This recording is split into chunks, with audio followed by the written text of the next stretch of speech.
Alright, this week we are covering facial fillers. First off, I'm going to describe exactly what is a hyaluronic acid filler, common name brands that we use, and I'm also going to describe exactly what type of fillers providers should be looking for when injecting at certain areas of the face. I'm going to do you a favor here. If you're planning on having fillers done but you're hesitant, then watch to the end. And as a bonus, I'll give you a concise checklist you can bring to your provider. This will give you the best chance at achieving the results you're hoping for. Stay tuned! This week I'm discussing hyaluronic acid fillers because 95% of the market uses it, it's a natural product found in the body, and is completely reversible. HA is simply a sugar molecule derived from bacteria, with its highest concentrations found in the joints, eyes, and skin. Unlike Botox, which is a neurotoxin, hyaluronic acid, which sounds terrible, is incredibly safe for your skin. As we get older, the fat compartments in our face shrink. When they shrink, our skin sags. That's how we get nasolabial folds. That's how we get jowls. The collagen in fat here actually shrinks as well, causing ptosis or drooping of the eyebrows and the eyelids. Look at it this way.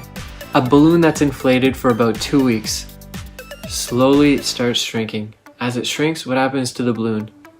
It looks shrivelly, it looks wrinkly. If you reinflate the balloon, what does it look like? It looks like new. That's all you're doing with facial filler. You're restoring volume to the area that's deflated. The other really cool aspect about HA fillers is that it stimulates collagenesis. That's right, it helps restore collagen in the areas that it's filled. Recent studies also suggest that it holds antioxidant properties, shielding you against free radicals, preventing you from aging rapidly. Hyaluronidase, or vitrase in Canada, is an enzyme that quickly and effectively breaks down hyaluronic acid. It works rapidly and it doesn't affect the body's natural hyaluronic acid levels. There are a variety of fillers in Canada, but the three most popular name brands are Restylane, Juvederm, and Teosil. Now the benefit of living in Canada is that everything's regulated, so all these fillers are pretty good. So name brands may not necessarily be the most important aspect when choosing a filler. Providers look at a few things whenever they're choosing a filler. The main two are G-prime and pliability. G-prime, which is also gel prime, is how thick the gel is.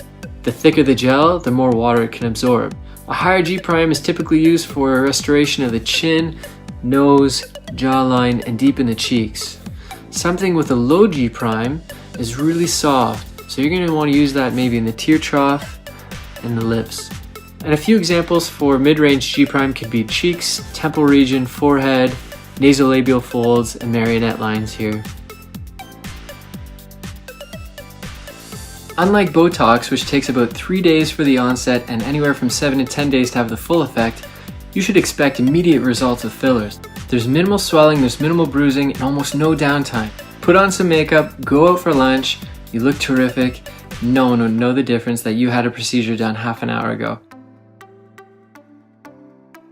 Your plan of action should be divided into 3 categories. Do you want to restore, refine, or enhance your facial features? If you're looking at restoring, make sure you tell him you want to restore the fat that's lost. That could be in your cheeks, in the temple regions, could be really anywhere. That'll give you the best chance of leaving without looking puffy. If you'd like to refresh your face without any volume restoration, then what you should be asking for is to refine certain areas. And this will diminish some fine lines and give you that more awakened look. And the third category is enhanced fillers. This is where you want to change shape or add definition to the face. A few good examples of those would be to define or enhance the jawline, bring out the chin a little bit or square it off in men, straighten out the nose or lift the tip of the nose. Now we can't forget about lips because they fit in all 3 categories, so be very clear when you're going in with your plan. Do you want to restore volume? Do you want to refine some lines? Or do you want to add definition? Write this down, be clear with your provider, and this will give you the best chance of leaving with the results you're looking for. Good luck! And that, my friends, is the show.